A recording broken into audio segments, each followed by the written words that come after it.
I don't think, if I believe in something, I do it. I don't think about the risk, or do I have enough financial background? Is everything well organized? Do I have the right investors? Whatever it is, I believe when you have a strong idea, the other stuff will come, and you find solutions for that. That's better than you have everything is finance and great, but you never have good ideas. That's interesting to hear, because I was watching, there's a new Elon Musk like documentary out. I think it's on YouTube, and I was watching it the other night, and they were talking about Elon Musk's history with all of his different businesses and projects that he has done.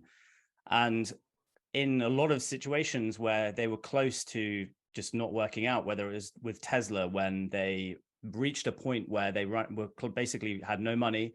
And they were saying that probably the biggest character trait that Elon Musk has is he is completely essentially doesn't understand risk to the point where it doesn't exist. Risk doesn't exist to him, because it's like just the vision and what you need to get done to get to the vision. And it doesn't matter if, like, it's just, if there's something out there, what do you have to do to get there to the next step? So it's very interesting. It's the first time I'd kind of thought about that, about risk, kind of which risk balance. Stops the best ideas at many corporations.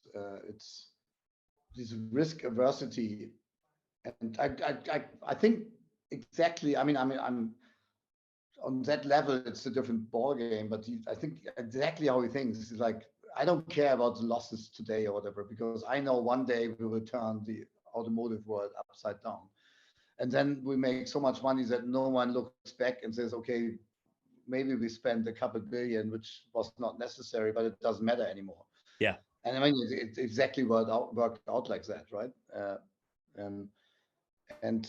But I think, I don't know, probably 99% of leaders would never ever create a Tesla. Even you have the idea, you stop at some point. You think, oh no, it's too much risk.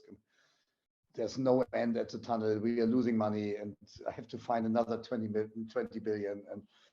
And it's interesting. And I think to do something against all odds is definitely something that makes or creates really successful products.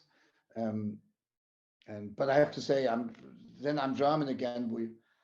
I never was able to scale it in a way like Americans can do it. It's sure. First of all, when you launch something in America, it's automatically 10 times bigger. Yeah. But compared to everything you do in Germany, it's immediately international. It's immediately an international language. It's everything on immediately on different levels. When you come from Germany, everything is German. No one cares outside of Germany what you're doing. Now, well, you said, but I created this cycling concept, which I have to say had the potential to be, but definitely a story like High Rocks, like, because I created I called it Marathon on Wheels. It was the first cycling event that basically copied the city marathon running events and said, why is no one doing this on bikes? Yeah. Road racing bikes. And so closing a city on a Sunday, 100 kilometers of streets, which is even better, because when can you ride your bike on the streets of London without traffic? Impossible.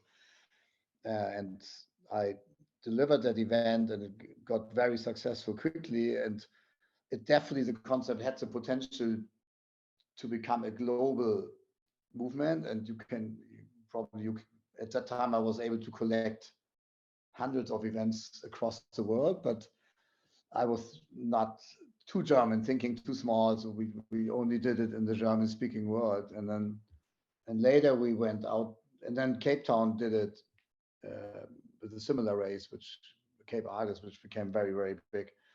And then we started to pitch it to other cities and countries, and we pitched it to the city of London. Yeah. And then which is Ride London, which I think is still existing as a big event. And then they RFP'd it out. And then of course a British company won the RFP. But I was not aggressive enough, or not bold enough, not courage enough to say this is so good, this works so well. Now we do this everywhere in the world: Paris, New York, Rio, Tokyo. But yeah, attack biggest cities. Yeah. But I didn't with a great idea, and then other people did it. Hit the like button down below. Make sure to subscribe so that you can learn from the very best that I'm going to be interviewing at the Summit Club. If you didn't know this already, I also have another podcast called The Unorthodox Podcast that I do with my co-founders, Liam and Mark over at Unorthodox. We're a Web3 marketing consultancy. If you want to go check it out, it's quite a lot of fun. If you want to learn a bit more about crypto and everything Web3, that's the place to come check it out. We interview some of the most interesting people within Web3 and also executives across some of the biggest brands on the planet. Come and join us. The links are also going to be down below in the description, and I'll see you next time.